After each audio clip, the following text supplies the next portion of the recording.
Welcome to For Collectors.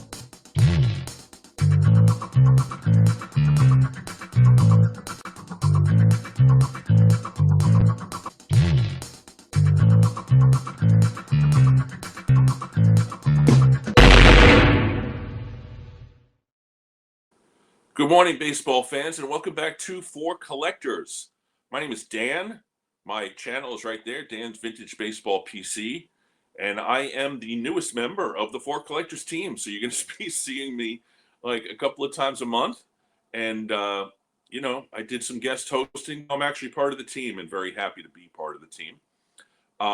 Today's show is a really nice intro for me to come onto this channel because the type of show that I do on my own channel, but this one's extra special because we're going to be talking about the 48 Braves, more specifically talking about this terrific book. And the exciting part about this terrific book is that we have the author of it on this show, along with two friends who you guys will know very well, two of our more prominent resident Cleveland Indians fans and collectors. And of course, let me bring everybody on here because I want to hear me talking. Good morning, sir. How are you? Is of course good, Dan. How are we Cleveland. The great Skaght Reindeer Studios. How's it going? I love it. And our guest of honor, the author of the book. How's it going? Luke Epplin, how are you, sir? Great, thanks. So I thank all of you for coming on and to talk about not only this great book, but this great team. I feel like this team maybe doesn't get its due historically and sociologically because it's like the great story of the post-war America before things start to go south in the 50s and 60s. And it's like the resurgence of America, the resurgence of Cleveland, baseball edition, great players from the past, great players who will be becoming stars in the future, all kind of coming in together and brought together by one of the great and underappreciated owners in baseball history. And so that's kind of all this perfect storm that happens and creates a team that ultimately wins a championship. Luke, happy to have you on. And I just kind of summarized, I think, why, but why is it that you took on this project to write a book about this particular team and the four players that you focused on? Well, four people. Thanks for having me on. Actually, I didn't take on this project right away. I'll say that I'm not from Cleveland. I don't have connections to that place. I have no family or relations or anything like that. I'm from St. Louis. My dad is a huge Cardinals fan. I'm a huge Cardinals fan. My grandpa, though, was a huge fan of the St. Louis Browns. Probably everybody here knows that there used to be two major league clubs in Cleveland, the Cardinals and the Browns. There were some odd people in St. Louis that liked the Browns. My grandpa was one of them. And so he used to tell me stories about the Browns. And obviously anybody who knows anything about the Browns knows that Bill Veeck was the last owner of the team. And so when I was a kid hearing these stories about Bill Veeck, he sounded almost like a magical creature, the way that he would come up with these promotions, these wild things, bring the little man to the plate, having the fans manage from the grandstand. I came up with this idea of thinking of Veeck as a larger-than-life figure. And then whenever I sort of veered into writing, I thought, well, that's the perfect person to center a book around. And so I wanted to honor my grandpa by writing a book about Veeck and the Browns. And so that was the original intention. Whenever I went to the New York Public Library, they have bound editions of the Sporting News. Everybody here probably also knows that it used to be dedicated exclusively to baseball. You can check out the physical copies of the Sporting News at the New York Public Library. And so I did 46, 47, 48.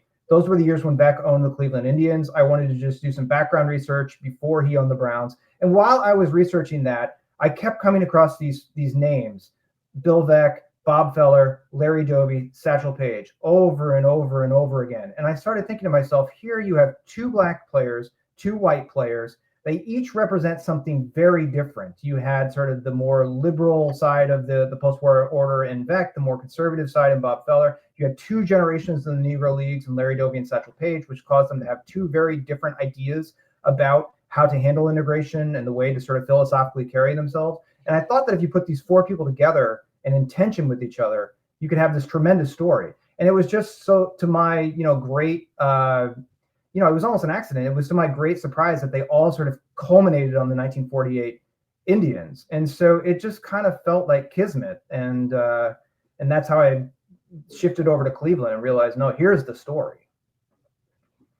Yeah.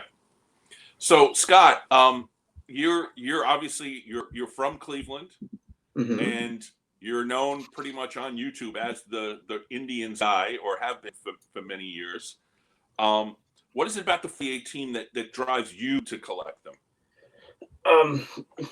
Just really what Luke said. It's such an important part of American history, and important part of integration in baseball. Just showing the world what an integrated team can do.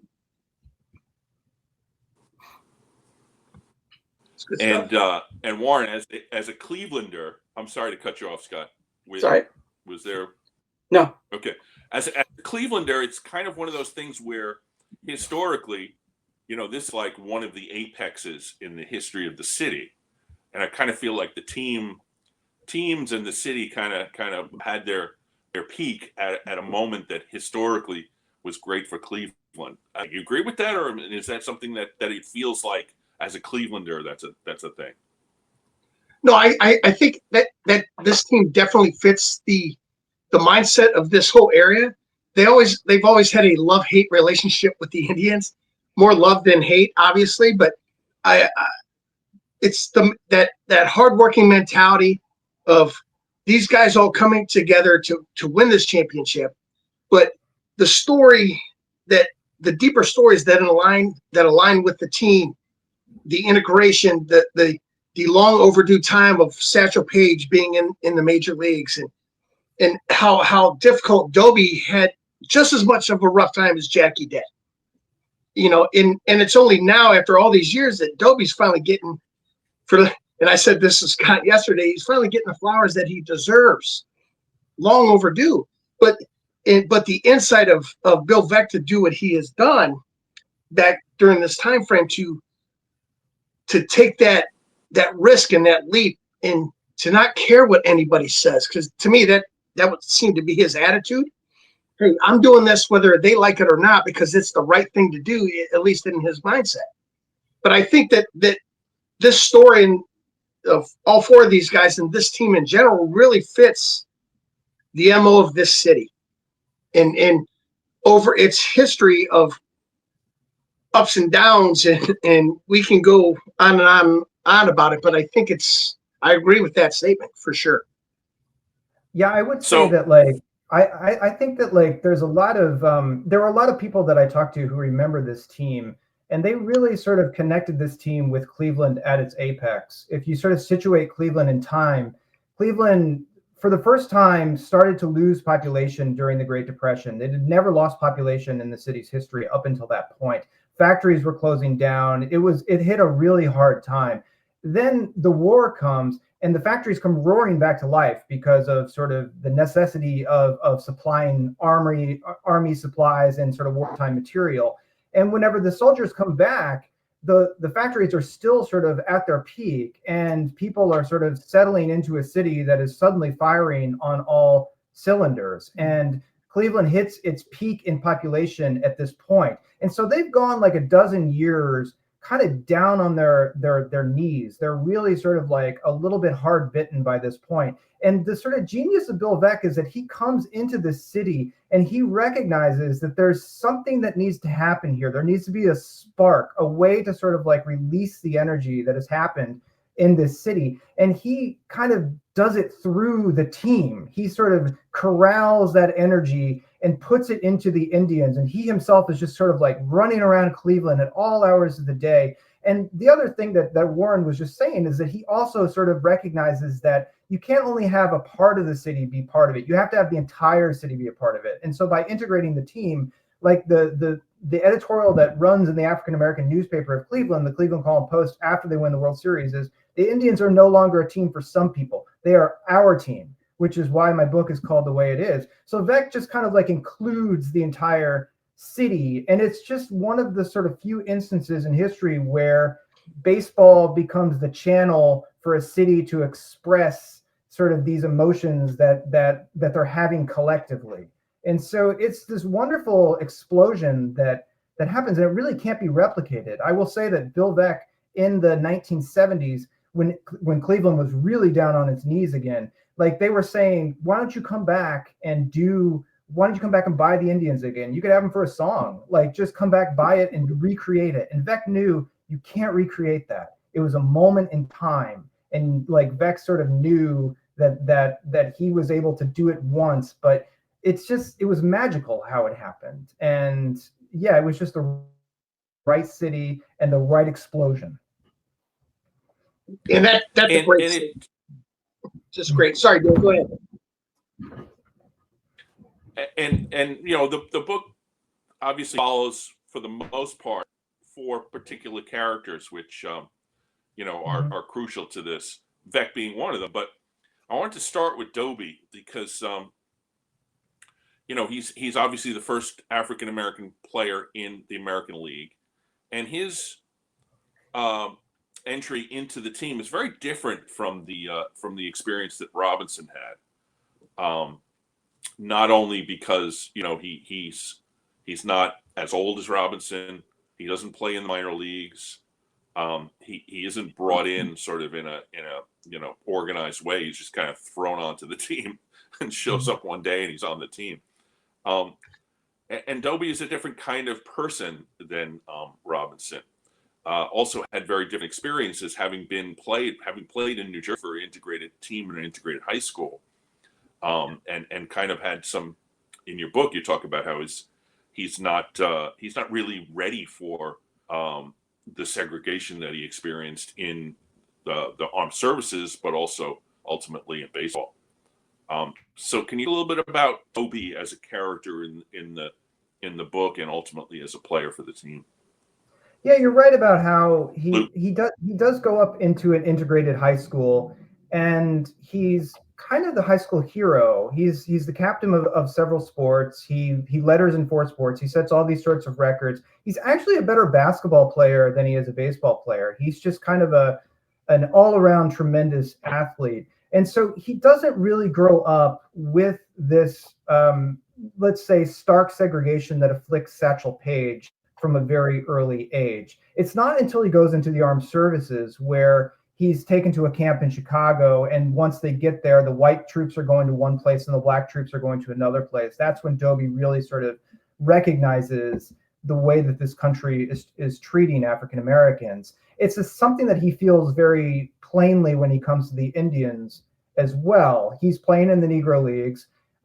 He's sort of just plucked out and given just basically 48 hours to wrap his mind around this idea that he has been signed. Bill Veeck, of course, has very different ideas than Branch Rickey. Veeck has known the Negro League since he was a child. He grew up in Chicago, which is kind of the nerve center of the Negro League. He recognizes that black players are just as good as white players, which leads him to the belief that they could go right into the majors right away, or at least the best of them could, and compete on that level. He also thinks that putting them into the minors puts too much pressure on them. He wants to just kind of throw them into the fire. It's a very Veeckian way of thinking. And that's what he does with Larry Doby. And in a way, I think it does Doby a tremendous disservice, because not only Doby has to just suddenly adjust to this new world that he is completely unprepared for without any sort of, finding his feet in the minors, but the Indian players themselves were not prepped beforehand on how to handle integration and what to do with integration. And so he gets a little bit of a chilly reception, and even the people that are a little bit more, let's say, amenable to it don't want to cross teammates that, let's say, are not. And so it's trial by fire, and Larry Doby is a very introverted, quiet character, and that causes him to burrow into himself and not sort of form alliances on the team that he otherwise could. And so I think if it were any other owner after the season that Larry Doby has in 1947, he probably would have been cut. And it speaks to Veeck's, I can't remember if it was Warren or Scott saying this. That Veeck was just going to do what he was going to do. Veeck just follows his instincts and is like, no, I think there's something there, which speaks to the genius of Bill Veeck. He gave Doby the time to develop. Awesome. Yeah, I mean, there's a point in the book where Boudreaux says, you know, he's about ready to send him down, and then changes his mind. You know, and then they bring in that's in the Chris 1948. Speed.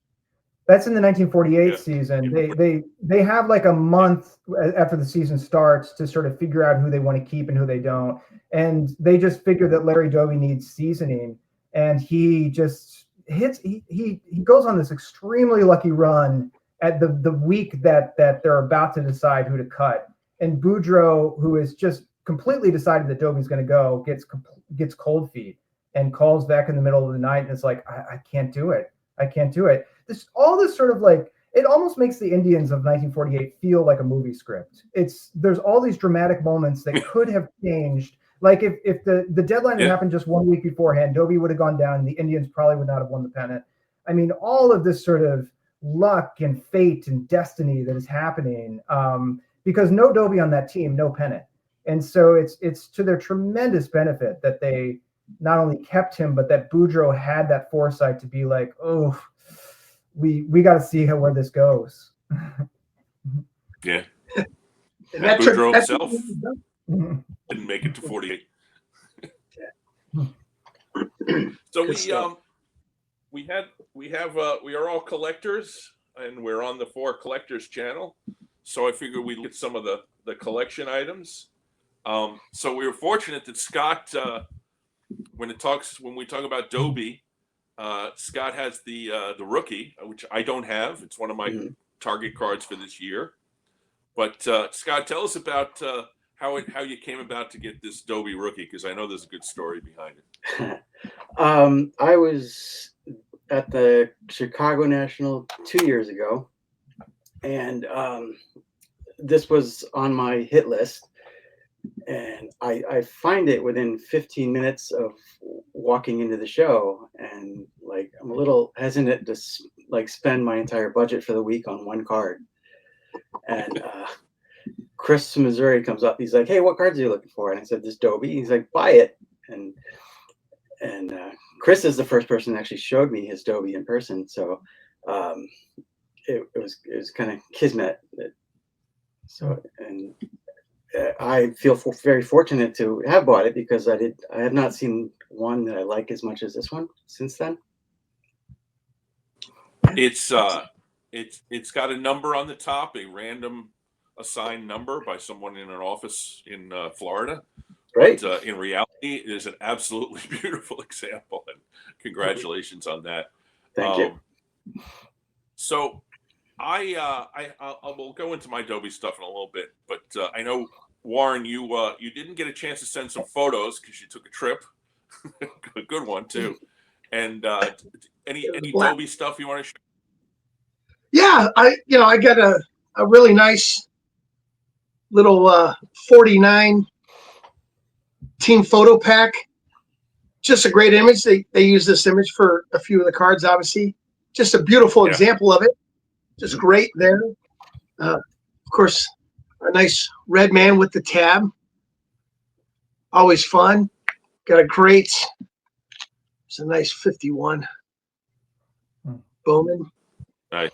Yep. Love those pieces. So we have some more items from Scott. There's another red man. Now on the left, is that an autograph?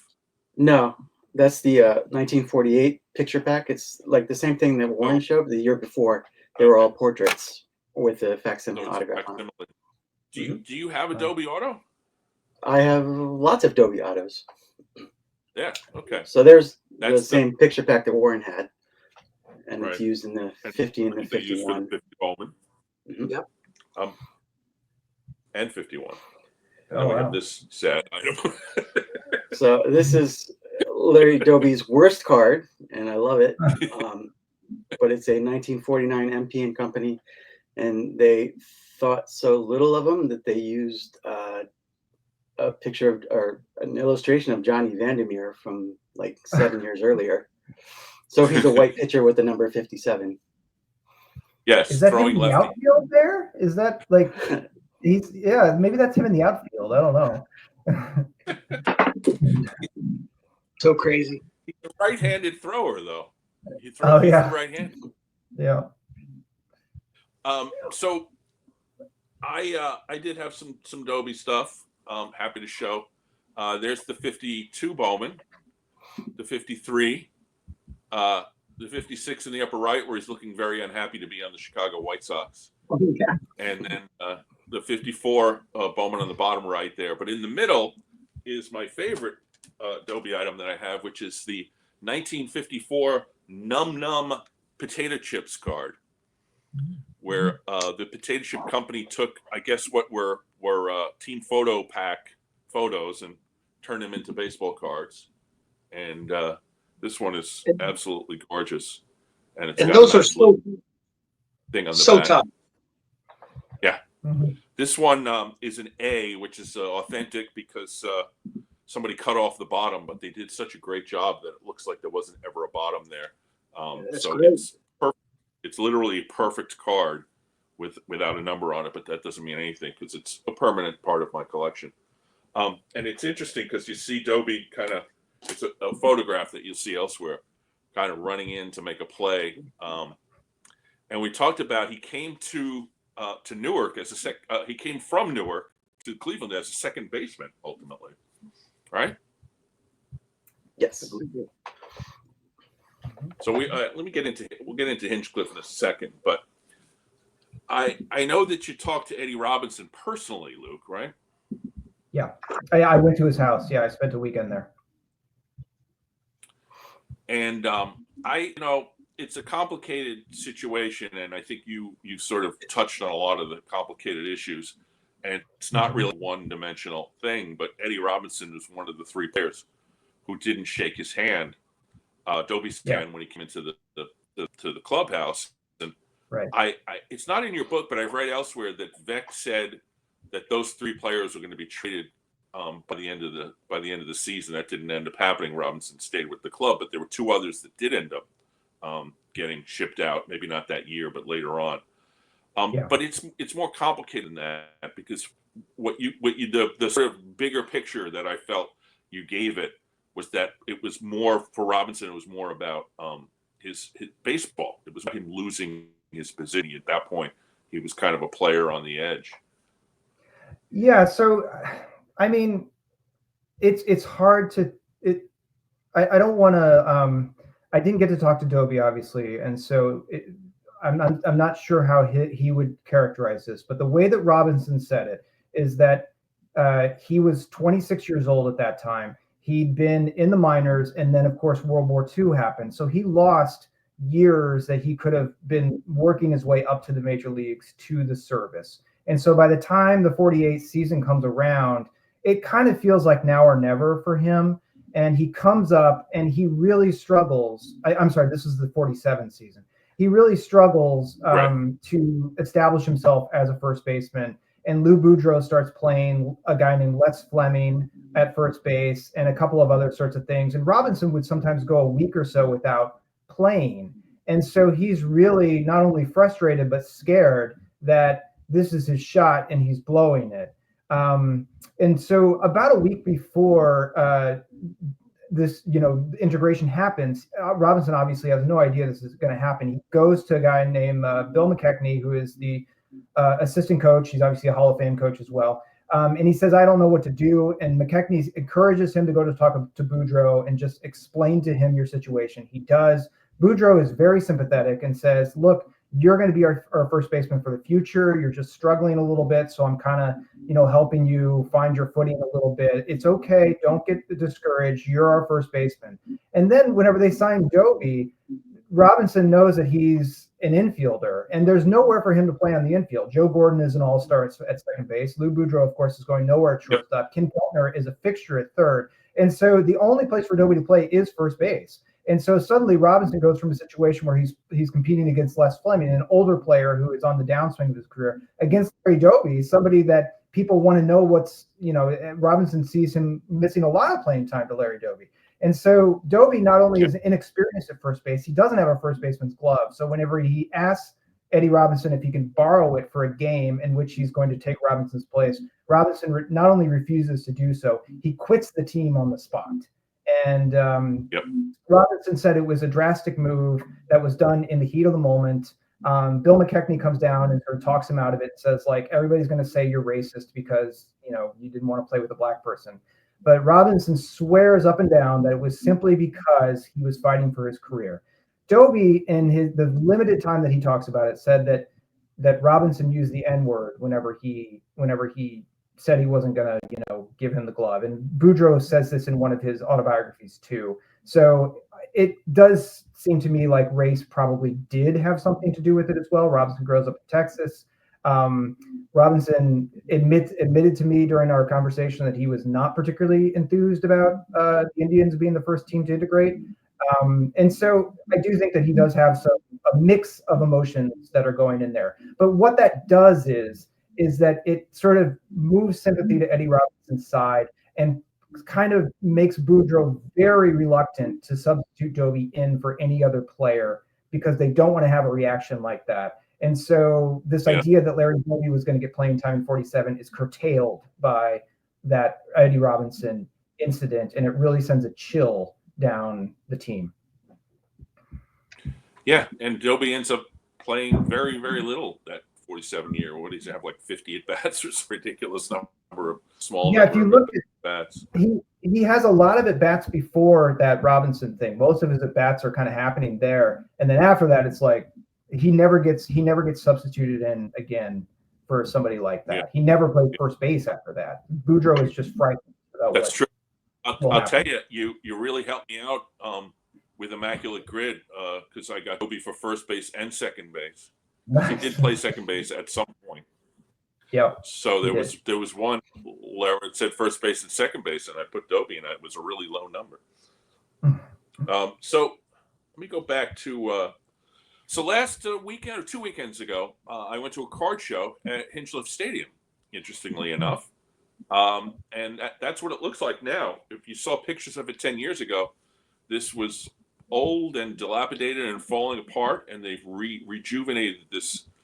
It's one of 2 former Negro League stadiums that still exists, and thankfully they saved it, and now it's in great shape.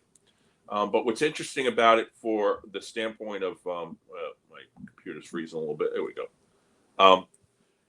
Larry Doby is recognized in the museum that's attached to the stadium, and there's a nice little cut. There's actually multiple of these I don't know what you call them, signs or whatever, but there's multiple for Larry Doby. But I took these 2 pictures. Hometown hero, because of course he was in his teens, moved to Paterson, New Jersey, and went to high school there, and then lived there for years. And then the Barrier Breaker, which is the game, July 5th, 1947, where he makes his pinch hitting appearance as the first player of African-American descent to play in the American League. So I thought that's cool. And the great Kismet part of this is, I know, Luke, you're going to be there next weekend. Yeah, I'm going to give you a talk there with the great Claire Smith and Joseph Thomas Moore, who did a biography of Larry Doby. Yes, and I know it's being run through the Sabre, what do they call it? It's the Elysian Field Sabre Group. Yep. Mm-hmm. And shout out to Donna, who I know organized it. I don't know if you've met Donna, but she's a terrific person, and this should be a great event. And if anybody is in the Paterson, New Jersey area, I believe it's Saturday, at noon today, I would definitely recommend it. Unfortunately for me, I will be away in another part of New Jersey because it is Super Bowl weekend. Sorry about that. Oh, so we went from Doby's worst card to this guy. We haven't talked about much. I mean, we could do a whole series on him. And you follow him from his earliest days all the way through, all of his appearances in the Negro Leagues and his barnstorming and his this and that. But ultimately he ends up coming to the team mid-season 48 and has a magical run, which I guess kind of fizzles out in September. But he does end up making an appearance for a brief part of an inning in the World Series, becoming the first African-American pitcher to appear in the World Series.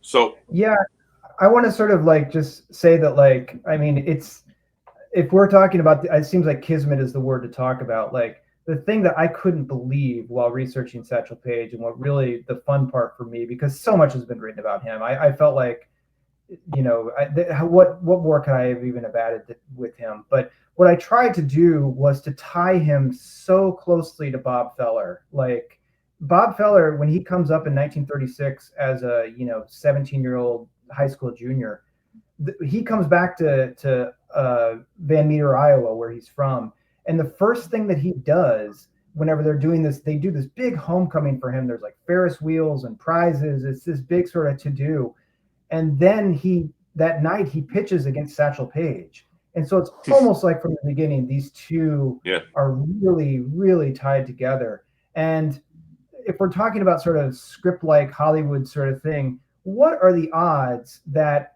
the fact that these men, Feller and Page, barnstormed together for a dozen years, would then end up on the same team? Not only end up on the same team, but end up on the same team because Bob Feller struggled.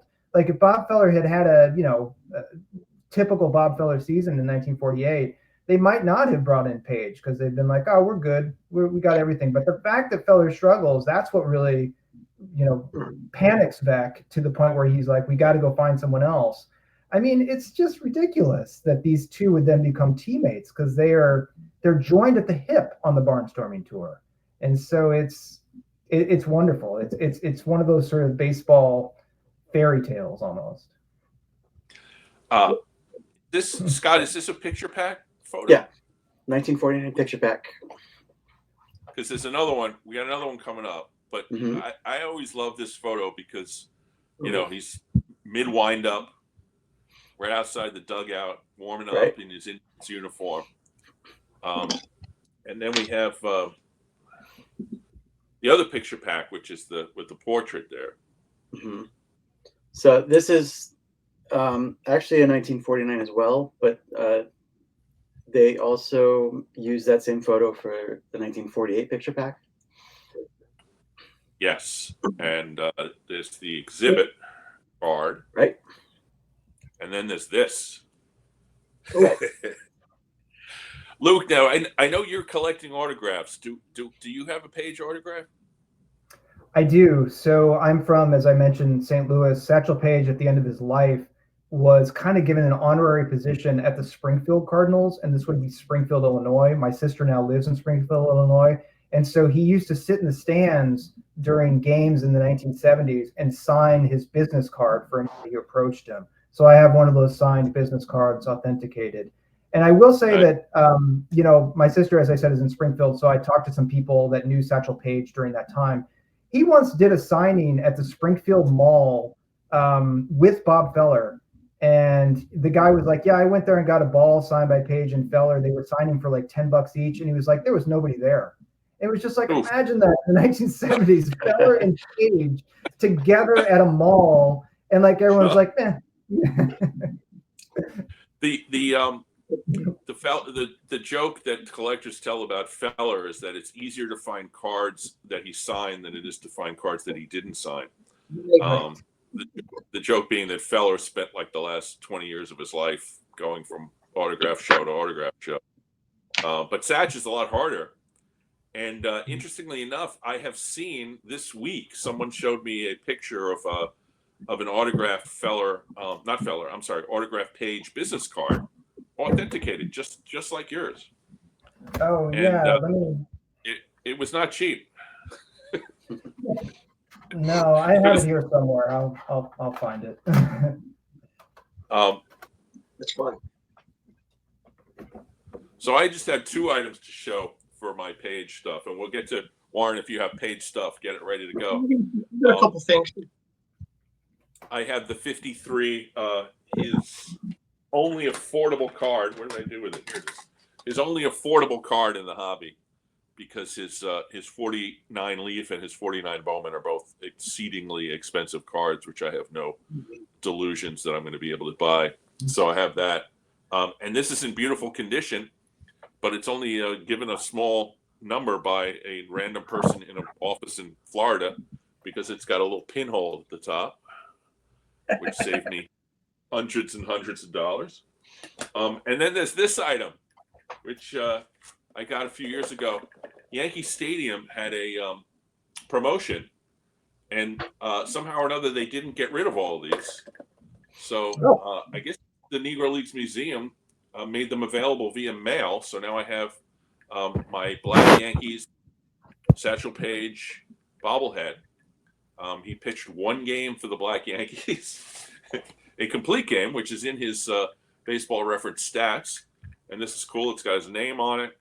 It's got a number on the bottom. It's number 2618 of 3014. I don't know. You can see it. And then he's wearing number 14 for some reason. So that's my Satch stuff. You got Satch stuff, Warren? Yeah, I got a couple of nice pieces. One really key one is the Game 5 ticket in which he pitched from the series. Just a great piece. Very happy to have that, and gives me goosebumps just being able to hold it and look at it again.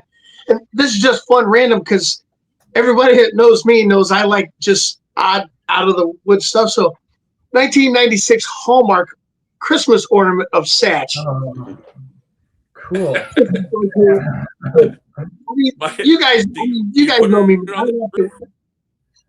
I like the weird stuff. So, and it's got some writing on the back talking about pitched in 2,500 games, 22 years in the Negro Leagues, oldest major league rookie, oldest major league pitcher, and elected to the Hall of Fame in 1971. So just kind of a neat little trinket. But I got the box and everything. It's just because being a completist with some things, like that. But I think, the ticket for me is just says a lot more. Yeah. And just feeling the history of it. And Scott, correct me if I'm wrong. How you could tell the difference between the 49 picture packs and the 48s, if I'm correct, is you could tell the difference by the signature. Correct. The 48s tend to be more of like a facsimile auto, and the 49s tend to be more of a standardized script all across all of them. That's right. I believe that to be the case on how you could tell the difference. The 48s with the facsimile auto were team issued, and I think the 49s were some other company that put them out. Okay. Yep. So, all right. Just want to make sure I was staying on track there. So yeah, that's what I got. But we got some, we got a lot to show and a lot to still talk about. So, absolutely, we got let's see, we got this guy to talk about. Now, I have the whole Feller run of flagship stuff and a whole bunch of other stuff, but so I'm only going to show some of it. But this picture struck me because it's I believe, and I think you agree with me, Scott, that this is the 30s, right? I do think it's like the late 30s. This is a Type 2 photo. That's awesome. And it's just one of those. It feels like the 30s to me. Yeah. I don't know if 30s stuff, but it feels like it. And I don't know, from the uniform, that is definitely not a 40s Cleveland uniform. Right. And it's big. Yeah. So he comes across, and we talked about this a little bit before we went on camera. I'm not going to use the word that I used off camera, but he comes across as really kind of a jerk in the book, and it's hard.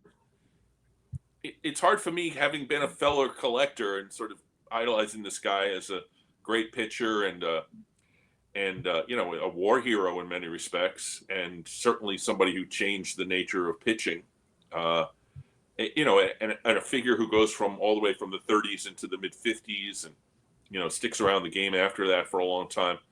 I feel like you obviously you did your research, Luke, because like I said before, there's like 30 pages of footnotes. But to get to the point where I feel that like Fellers is Fellers the way he's portrayed in the book, is it fair, or is he a character? Well, what I tried to situate with Feller is that he, even as a child, he was very business minded.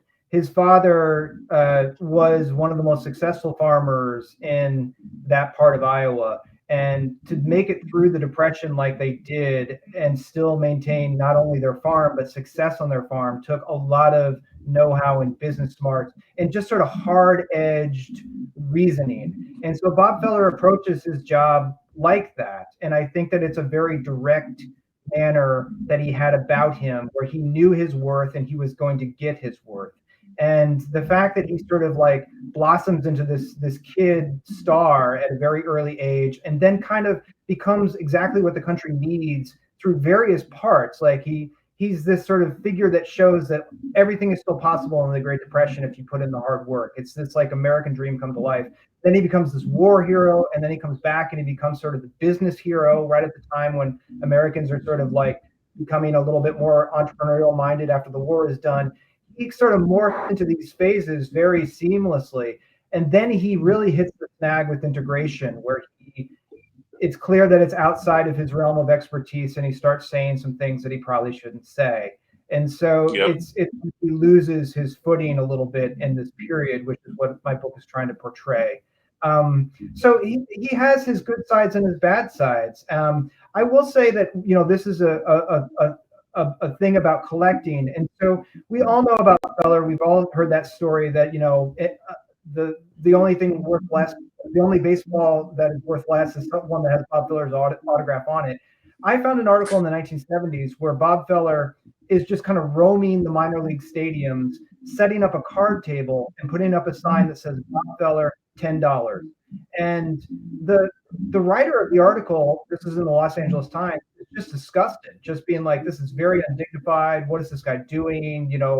He's one of the all-time greats, and he's just roaming around and selling his autograph in Albuquerque. But Bob Feller was ahead of the times again. He was seeing the way that like this was going, and he was capitalizing on it before anyone sort of was doing this. He's always been that hard-headed businessman, and he's been ahead of the curve. And I think we have to give him tremendous credit for that, even if he maybe took it to an extreme and now there's too many autographs of him. But like, if we're talking about collecting, Bob Feller is on the forefront of like what the collecting business is going to be, and he got the most out of it. And so he's a pioneer in so many different ways, even if his own personality was a little tough to take. Yeah, and for all of the things that he said that didn't give credit to Negro League players being, of the level of major leaguers, which ultimately he proved to be wrong about. You do make a point near the end of the book that his barnstorming tours, playing, major league players against Negro League players in all different cities, did in fact have a lot to do or assist in the integration of Major League Baseball. So he was a pioneer in that respect without maybe even realizing. Absolutely. And there are people, Buck O'Neill, Monty Irving, they all gave Feller tremendous credit. He was not prejudiced in the fact that he didn't want to play against or with black players. He had no problem with that. In fact, he exposed himself to defeat numerous times in his career to black players. And that was not his issue. I think that his sort of rise as somebody that improbably breaks out of the farm into the majors kind of blinds him a little bit to barriers that the Negro League players faced. He was just like, well, I had this tremendous rise. There must be something wrong with the makeup of these players if they can't similarly bust through these barriers.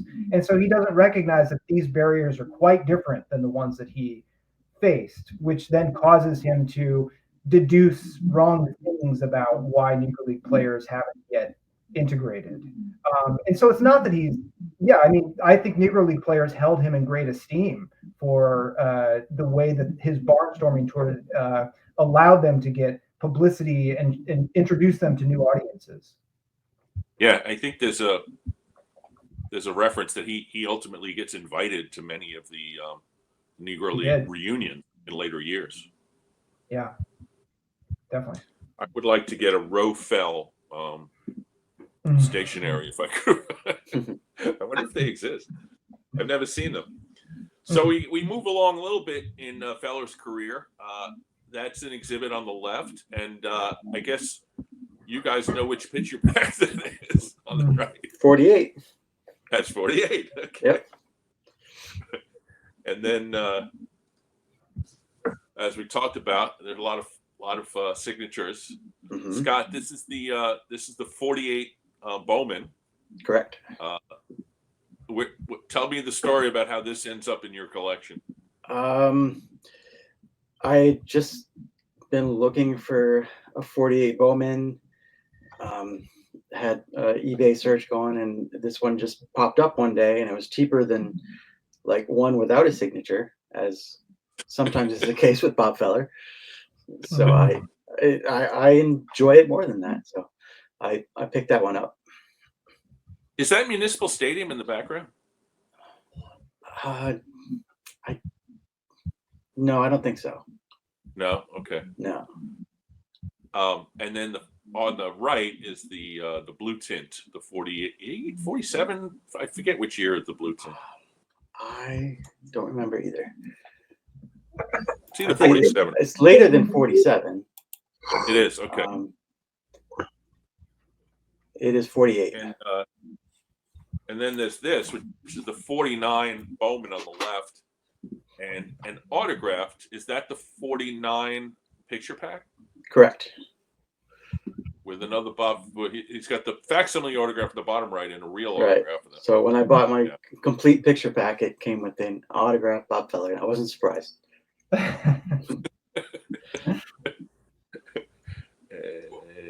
There's a 50 Right. Bowman. I love this picture, and it's funny because sometimes I see this picture and it reminds me very much of the Satchel Paige picture. It does. The exact same spot.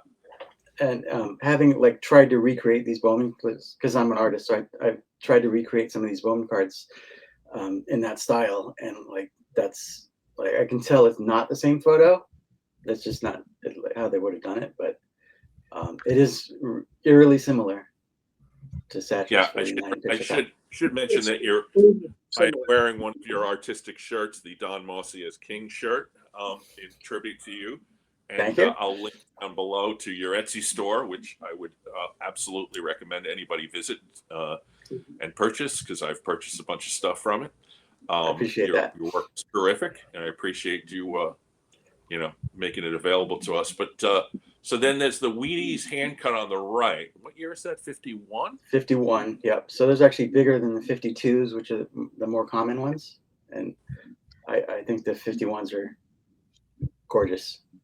The 52s are too. And that's the same picture that's used in his 53 tops, which I have, but I'm not going to be displaying it. I'm sure you have it. So I'm jealous of the one on the left, because that is his 53 Bowman's autographed.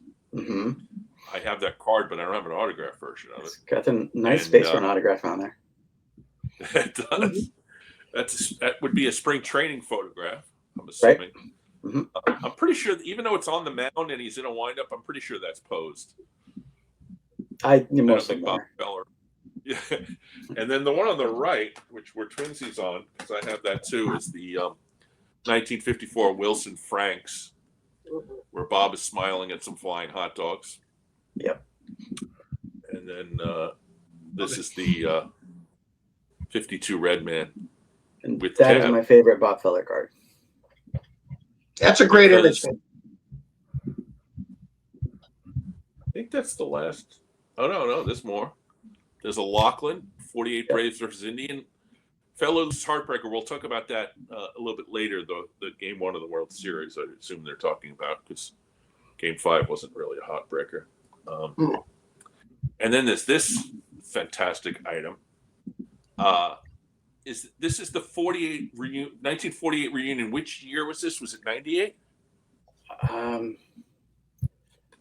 It says on there, I thought it was, what did I write down? I'm sorry. I lost my notes on that. It could be 98. I have the 1948 Braves reunion, Mm-hmm. which was nice enough to attend. Let me go to this. Feller attended and signed this picture along with Johnny Sain. And this Spawn's very happy to have that item. But let me go back to your stuff. So we got Feller, Bob Lemon, Johnny Sane, and Warren Spahn. That is a terrific item. How did you come across this item? That was just another random eBay find, and it was like around $20 or something like that. And Oh my gosh. Really? yeah, and it's just like a 8x10 photo. It's signed by Osborne. It's silly, but I like it. And it seems sacrilege that it was $20. I mean, I know a lot. These guys, Spawn signed a lot. I don't know that Lemon signed a lot, but he's not particularly rare. And Sane, Yeah. Sane, I have multiple Sane autographs too, as I've shown you before. I think I have 3 of them at this point. So, so my Feller stuff. These aren't all of them, but this is a nice sample of some of the important ones for this. There's, of course, the 48 in the bottom left and the 49 in the upper right. That's the Flying Hot Dogs Wilson Franks in the bottom right. The upper left is a 1947 Bond Red, which some random person in an office in Florida gave a 7 to, which is the highest graded example of this card in existence, which I'm pretty happy about. And then I also have one of those autographed. Do you really? Yeah. Oh, nice. Awesome. And then there's this guy, which I'm very happy to report is perfect on the front. It was given a random number of a 2 by somebody in an office in Florida. But the reason is because it's got some glue stains on the back, but I don't show that in my display. I only show the front. This is, of course, the Num Num from 1954 with the tab on it. So very happy to have this. This cost me a few $100s, but if it had a number that represented the true quality of the front with like a 7 or an 8, it would have cost me several $1,000s. So happy to have that. God bless those random people in Florida. That's great. That's Lemon. So I only have one Feller. I suppose, Luke, that you probably have a Feller autograph at some point, right? Actually, he's the only one that I've met out of them. He did a card show in St. Louis, and so I did go meet him. I don't have any good story about him, but yeah, I did meet him. And I think Spawn was at that same show, so I met both of them. Warren, what stuff you got for us? Oh, something cool here, something unique, of course. This is actually from 1945. This Want to Be a Baseball Champion by Lou Fonseca, but it's got Feller on the cover. Just a great little piece. Condition sensitive, obviously, but just a really nice image of Feller. And then this is a more of a modern card from 2004, Leaf, believe it or not. But just to me, it speaks Feller and the war, and being somewhat of a stamp collector, it kind of fits the MO. But it's signed, it's a great image, and that's an actual U.S. postage stamp. Cool. Just a great looking card. Got Feller up here in the corner. It spoke to me, and I said I had to have it. And I don't care that it's numbered to 100 on the back, but I think it's just a beautiful card. It's got a really nice Feller auto. But yeah, obviously he did sign everything. And just for fun, just a nice little fleer. I love the yellow. It just pops. Just a great image. I like the fun stuff, man, just like everybody else. So here we go. That's what I got for Feller for now. Great So stuff. we're not done with the players that we that's Satchel Paige, of course, and this is Scott's photo of Satchel. Is this a type 1? It's a press photo, so I don't know how to classify that. I'm not keen on that. But this is from 51. And this is Satchel signing. Yeah, this is not him signing in 48. This is him signing in 51, which of course I guess is referenced in the book is that Veeck signs the team, sells the Indians after the 49 season, and comes in and buys the Browns in 51. Right. and bring Satch in. And he has a little resurgence. I think he makes an all-star team with the Browns.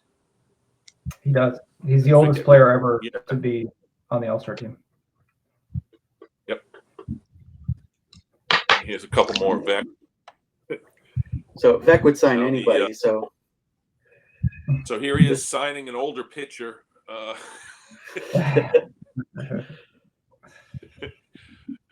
don't know if you could get any more wins out of that right arm, but that's of course an 80-year-old Cy Young. I zoomed in when I was looking at the pictures, and this is, I guess, a joking him signing Cy Young at his 80th birthday party. Cy Young living in Ohio at that point? Yeah. He's about 2 hours south of Cleveland in Newcomerstown. A town which you have visited, I have. believe. Yep. That's a story for another day, but yeah, it's a very Amish country kind of place. One of my favorite videos of all time on YouTube is you visiting the Cy Young with your Cy Young card, and yeah, and then on the right is a very handsome Bill Veeck. Any idea what year that is? That would be, I believe that's the 49 picture pack. Yeah.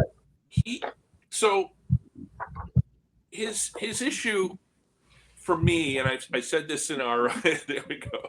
I said this in our off-camera discussion, was that for me as a kid growing up as a baseball fan in the 70s, Bill Veeck was seen kind of as a parody, with the whole disco demolition and the things that he was doing with the White Sox, and the team wasn't very good, and wearing the softball pants and the shorts. And I think that, Luke, you did a great service to Bill Veeck and his legacy, because he's in the 1940s absolutely a courageous figure, a war hero who loses his leg as a result of, and goes through multiple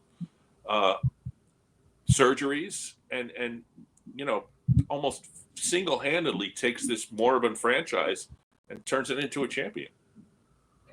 Yeah, I think that like some of the things that Bill Veeck has become, this sort of P.T. Barnum of baseball, and we think about him now, and it is unfortunate how we think of the little person, the disco demolition night, all this sort of thing. But all that sort of stuff had a method to it. And when Veeck buys the Indians in '46, they're already just completely out of the pennant race. The Red Sox are running away with it. They're behind several teams. And Bill Veeck sort of recognizes that if he's going to excite people, which he wants to do right away, he wants to, as I said earlier, channel that energy into the Indians. So he does it through stunts and promotions. And so if you look at the '46 season in particular, that's when he starts doing sort of outrageous things, having sort of races and quizzes and all these other sorts of things that he's doing. But then he recognizes that you can only do so much of that before fans will start getting restless. If you don't marry that to winning baseball, it's just going to seem like you're giving fans circuses and nothing else. And so he kind of eases up on that stuff a little bit and focuses so much in '47 and '48 on winning. And so I think that second part is what is left off of Bill Veeck's legacy a lot of times. This idea that he's just doing promotions for promotion's sake and is kind of a circus guy. He's not. He's a tremendous baseball mind, and he's thinking through everything that he's doing. And so I think that if you look at what he did in Cleveland, he only owns a team for 4 years, yet it's like it's one of the most memorable tenures in all of baseball history. And if I were to show just one thing, this is my Veeck autograph. I don't think you can really see it very well here. I tried to get as many. This is them. And by the way, this is my page. So this is the Springfield Cardinals thing that he would give out in the stands. And if you turn it around, it has Satchel Paige's rules for living on the back. That and he says about how keep moving, don't look back, all that sort of stuff. So it's a really cool little piece. But so yeah, and there's some good rules in there, like don't eat fried foods, which is a really good piece of advice. So one of the things about Veeck, and I'm so happy you sent this to me, Scott, to put up, is that he had fan interaction in a way that had never been done before, particularly in Cleveland, where the prior owner or the chief operating or whatever position was, face of the ownership, was kind of a suited guy, wealthy suited guy who hung out in his office. Bill Veeck went right down on the field and personally answered fan mail. Mm-hmm. Right. So these are, Scott, what are we looking at here? Because I've zoomed in, but you can't see them as well as zooming in. But so the one on the left is a letter from 1946 to a fan. I assume this was like I know this was a secretarial signature, but I assume it was like a standard letter that they would send to fans and season ticket holders or whatnot. And in the last paragraph, it invites the fans to come down to his office and talk to him, which I think is incredible. Yes. And then on the one on the right, this one's from 1948, and it's to the same person, and apparently she was complaining about Lou Boudreau's managing, which I think is funny because Boudreau went on to win an MVP that year, and Veeck even said that he didn't want to keep Boudreau when he bought the team, but the fans liked him so much that because he wanted to bring in Al Lopez, but the fans liked Boudreau so much that he just kept him on. But Miss Blanco here is complaining about Boudreau, and Veeck is going to bat for him. Says, let's just give him a chance. And I think that's kind of neat. I think it's ironic that Boudreau kind of saved his managerial position by being such a good player. Right. They didn't want to get rid of the guy, and of course, he rewards them by winning the MVP and hitting something like 350 in 1948. So is that our? No, that's the. No, we'll get to that gentleman in a second. He's not one of the. Did you think about ever using Joe Gordon as one of the major characters in the book, Luke? Because he is a hero in the book. Yeah, there's no doubt about it. He is a hero, and later in his life, Larry Doby didn't have a lot of good things to say about Lou Boudreau. I think he thought that he was a little too hands-off in the way that he handled integration. He instead reserved all the praise for Joe Gordon, who I think Boudreau leaned on to take care of the more sort of interpersonal things that was going on between players, because Boudreau had his plate full. So Gordon is in some way a co-manager of that team. It's awesome. Yeah, and he would go on to become a manager later in his baseball. I mean, there's that moment, that in Jackie Robinson, lore. There's the moment where Pee Wee Reese is said to have come over and put his arm around him. Whether that actually happened or not is up for historical debate. But that's sort of the iconic moment of acceptance of Jackie Robinson by his teammates. And I think the Joe Gordon is the Pee Wee Reese in the Larry Doby story, because he's the one who says on the first day, yeah, here's a ball, let's have a catch, when no other players on the team were doing that. So I think Gordon is rightfully given his due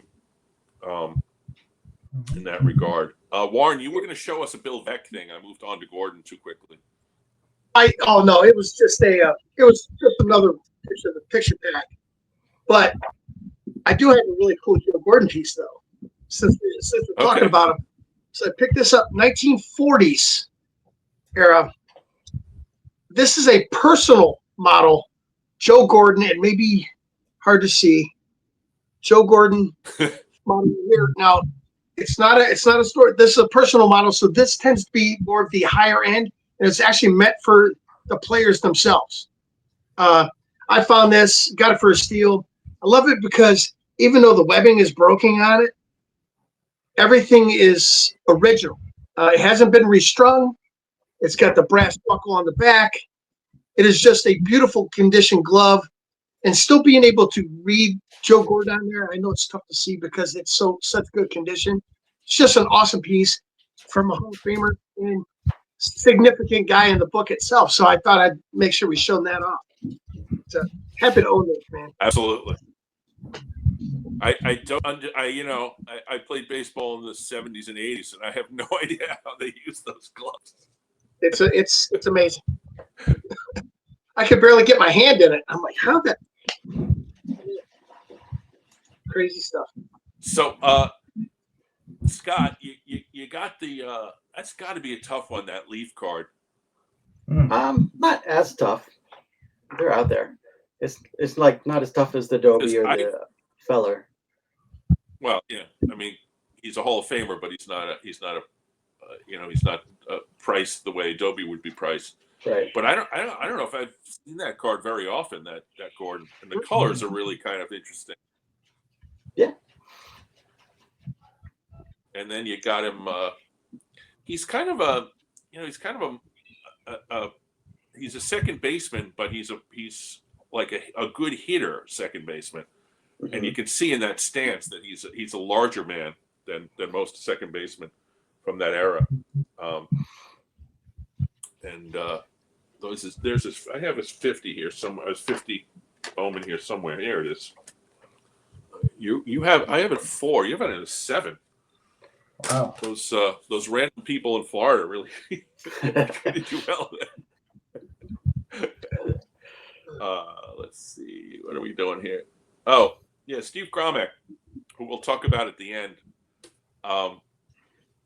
is, I guess, kind of a hero in this book also, and this story. He's kind of I guess he's one of those pitchers who chewed up the American League when the rosters were half filled with guys, who were not going to be players, and then when the war heroes came back, he had a little bit of a drop in his performance, but he's pretty good in 48. Yeah.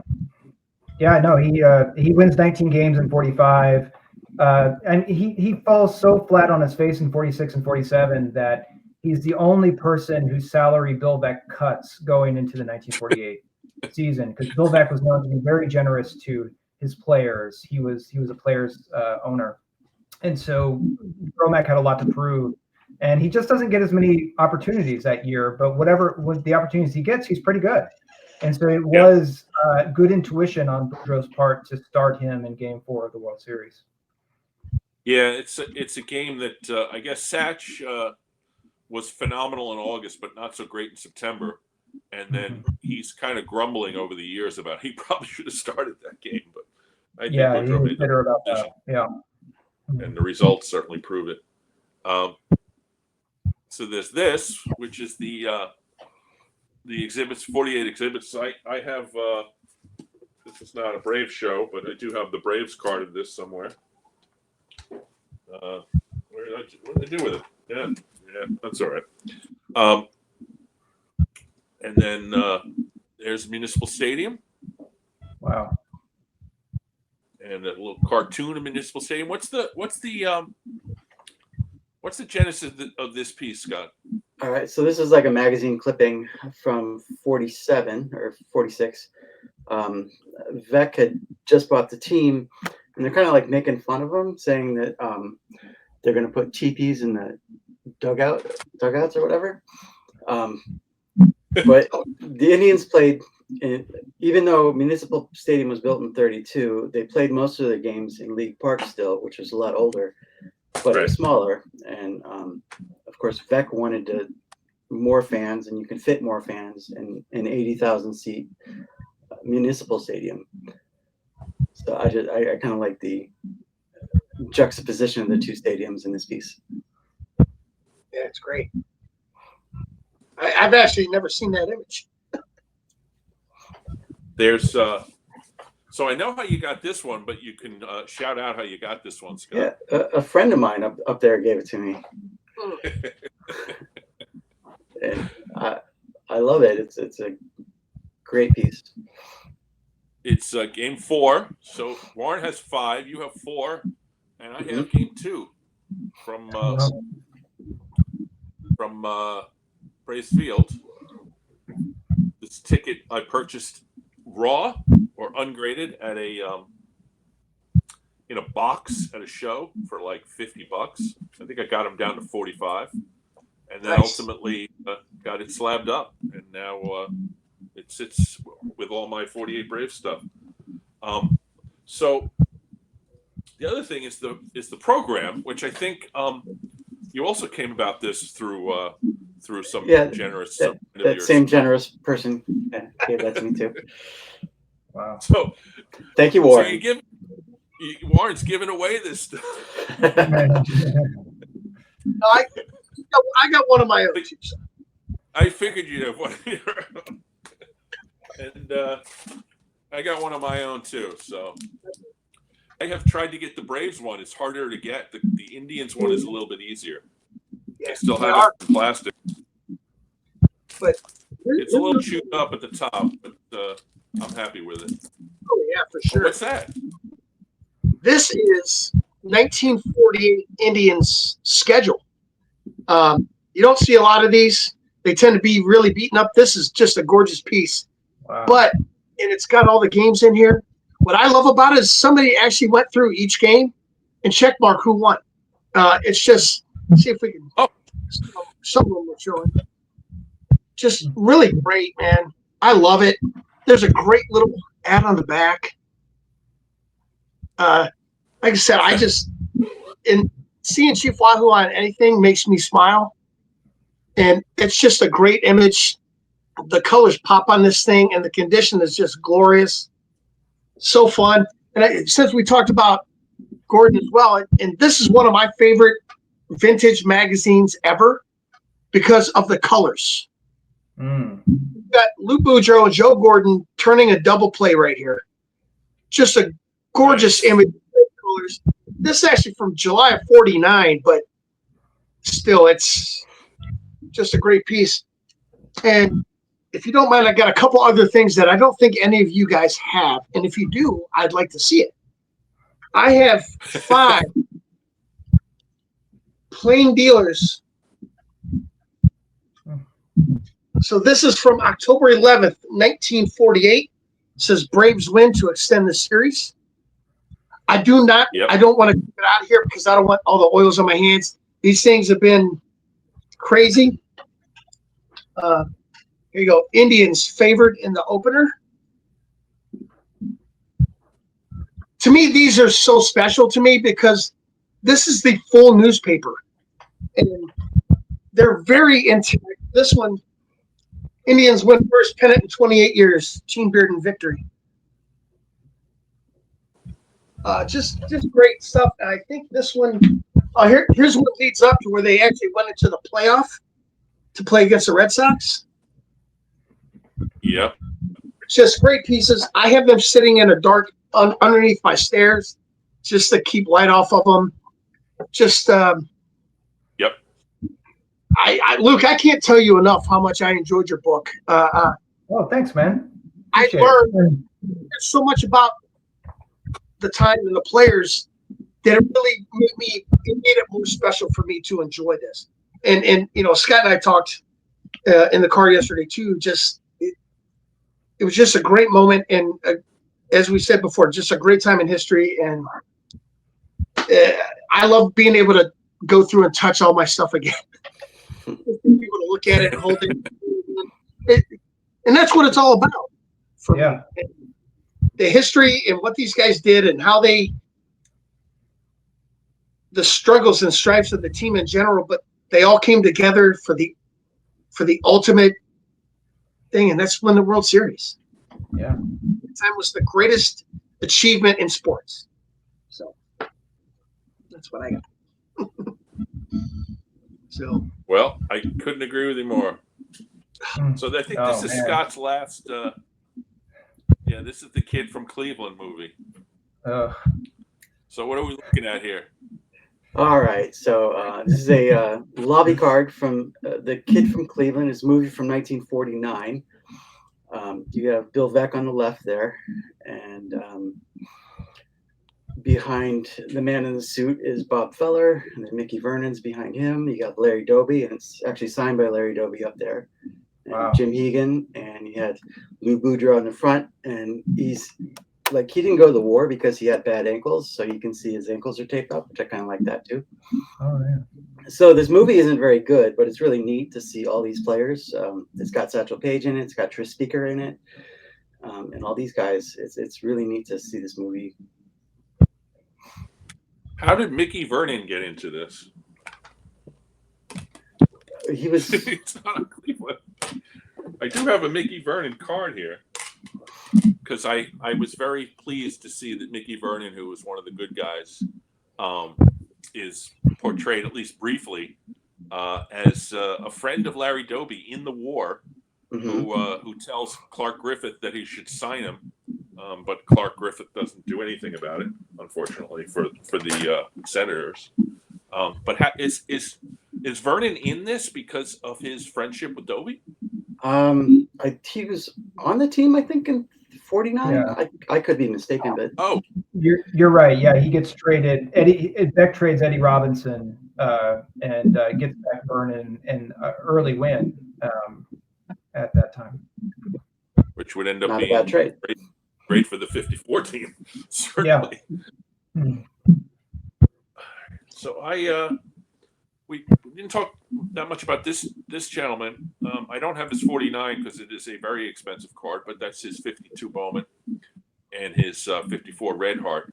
Bob Lemon comes off really good because he was extremely friendly to Doby and had his struggles. Was an outfielder and became pitcher, and by 48 he was legit. I think he won. Did he win 20 games that year?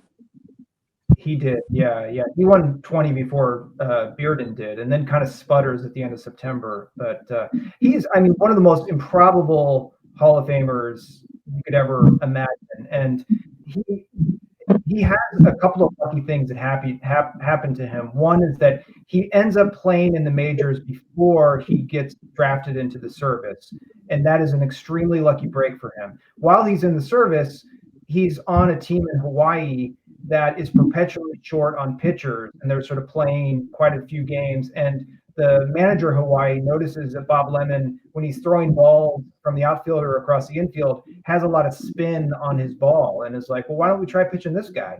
And Lemon is not a pitcher, and so, but he does really well in Hawaii. And anyway, he comes back to Cleveland, and because he played before the war, there's a stipulation that major leaguers that had positions before the war can be given, I can't remember the exact amount of time, but like a 30-day trial period on their teams as a way of sort of, helping them reintegrate back into the major leagues. And so Lemon is given that time on Cleveland, and he just sucks. I mean, he's terrible in the outfield. And, Boudreaux's like, well, we're not going to do anything with this guy. But they happen to play the Yankees, and one of Lemon's teammates in Hawaii pulled Boudreaux aside and was like, that guy was an awesome pitcher for us in the war. And Boudreaux was like, really, Lemon? And so they put him on the mound. And Lemon is really resistant. He does not want to be a pitcher. But he's lucky that he was. And yeah, I mean, if any of those things hadn't happened, we'd never hear of this guy because he was not major league material in the outfield. And he sticks around long enough. He's one of the few guys who pitches both in 48 and for that phenomenal 54 team.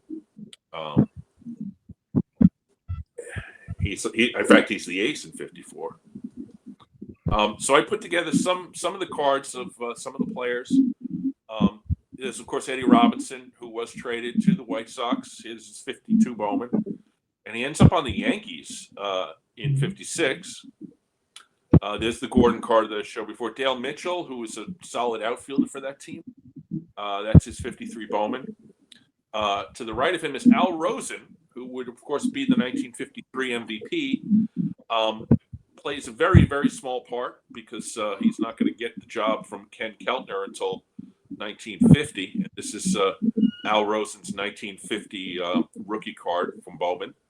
And I should mention that many, many, many months ago, I did an Al Rosen show with Skaght. Thank you, Skaght.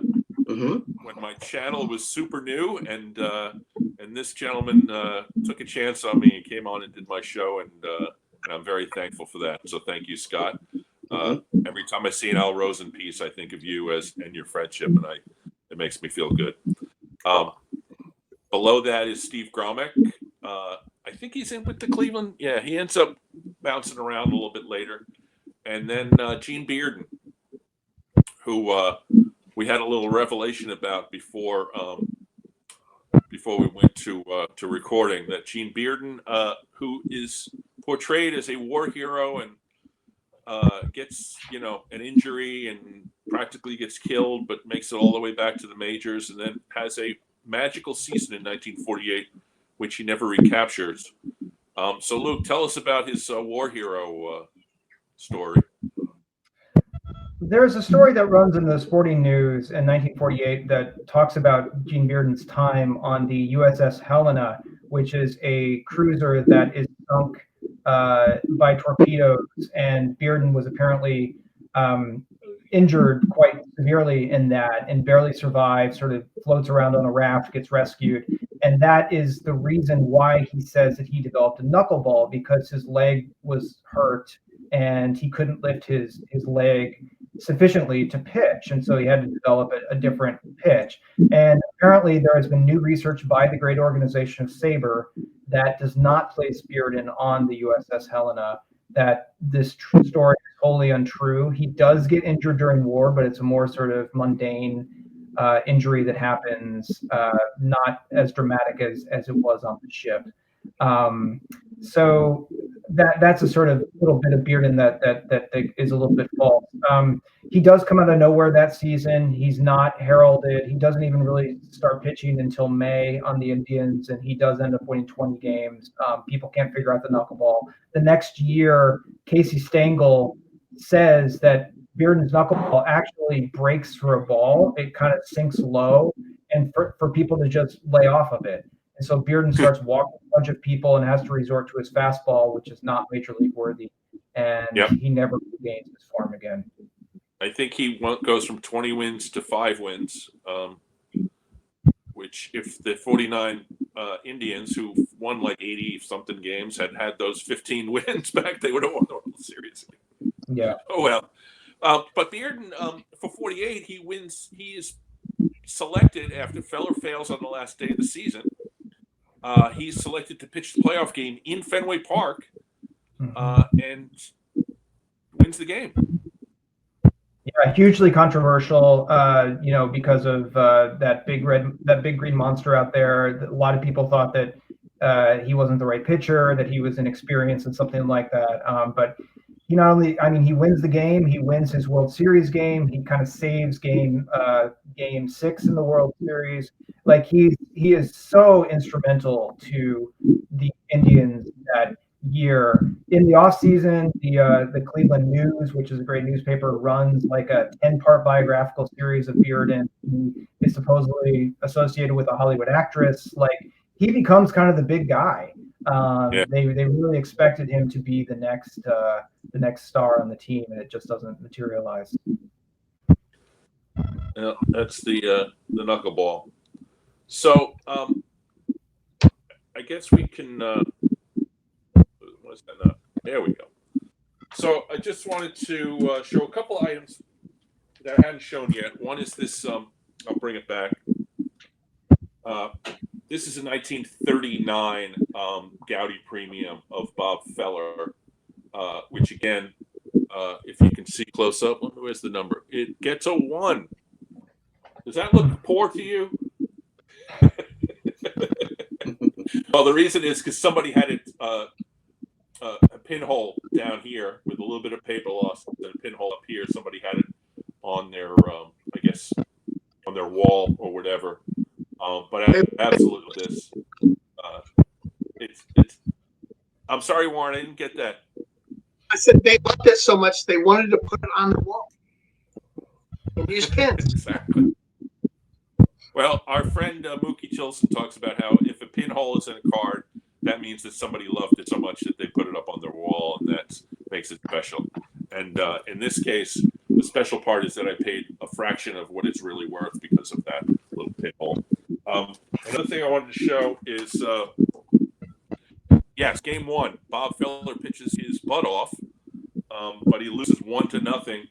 And here's Johnny Sain coming off the field being, bombarded by his teammates, a photograph which he signed, saying, and that would be the high point of the Braves season, because they would lose game 2, and then lose game 3, and then lose game 4. And I had one other item. I guess that's it. But the Braves win the World Series. They win Game 6. Oh, I was gonna show the card of Phil Macy. Phil Macy is crucial because he's the pinch runner for his catcher friend Bill Salkeld, who nearly gets picked off second base in Game 1. People say that he was out, but he was called safe. He was out, and then he gets driven in by Tommy Holmes, and they win the game 1-0. But like I said, that was the high point for the Braves. And Bob Lemon. Sorry. Oh, sorry. Go ahead. I didn't hear you. Kind of. Luke lost his mind on that call and was nearly kicked out. Well, I think there's a reference in the book to Billy Southworth was talking so much that Boudreau couldn't take the umpires aside to tell them about this play that they used successfully like 8 times during the season, and which they would later use in one of the other World Series games. Yeah, in fact, they use it the very next day. Bob Lemon executes it with Lou Boudreau to perfection, and the umpires are ready for it. If you go back to some Sporting News archives, there is an article from spring training of 1948 season where Boudreau and Feller are working on that play. So it's something that they've had in their back pocket for a long time. These were National League umpires at that game, so they were not ready for it. And so Boudreau's stance was that if they were in the proper position, they probably would have seen that he was out. Feller, to his great credit, goes through his entire life saying it doesn't matter whether he was safe or out. I shouldn't have walked him. He refuses to blame the umpire, which is a very gracious thing that Feller did for the rest of his life.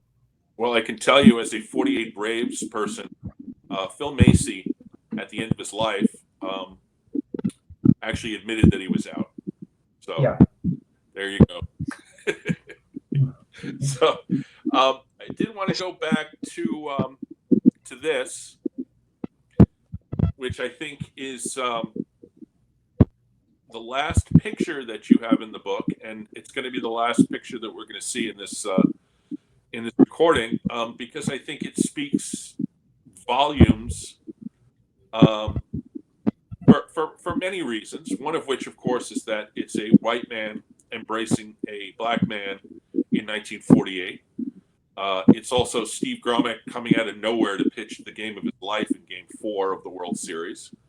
It's also Larry Doby finally getting some measure of acceptance from his teammates, some of whom had been accepting him all along, but some of whom would never accept him. And it's a picture that runs nationally in the newspapers and may have done more for race relations in the United States than any other photograph from that time period.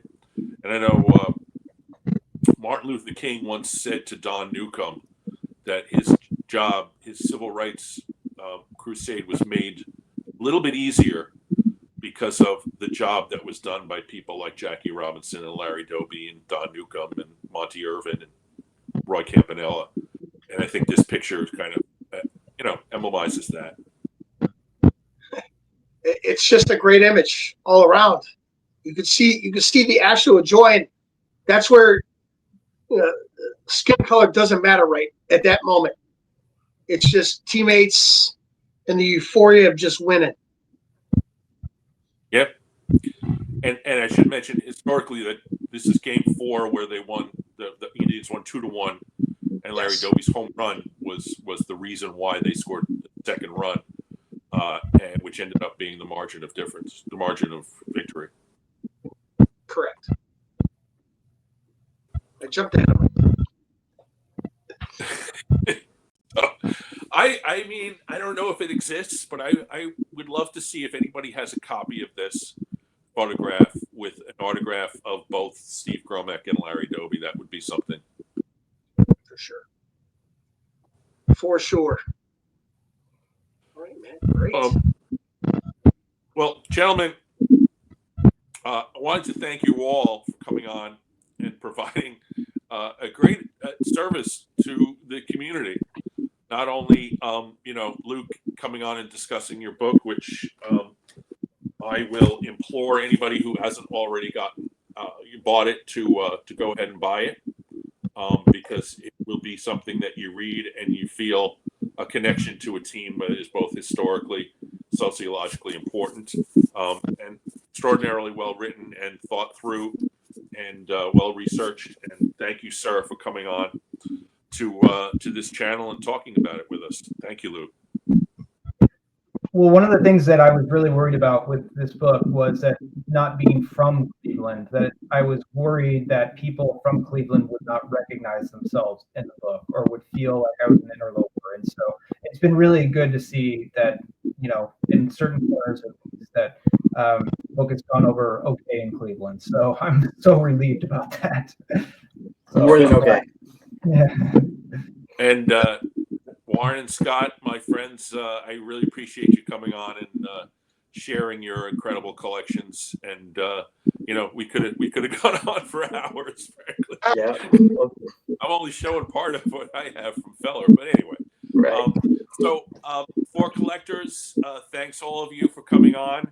And this has been tremendous, and so thankful that we were able to pull this together and do it. And so, gentlemen, we will see you.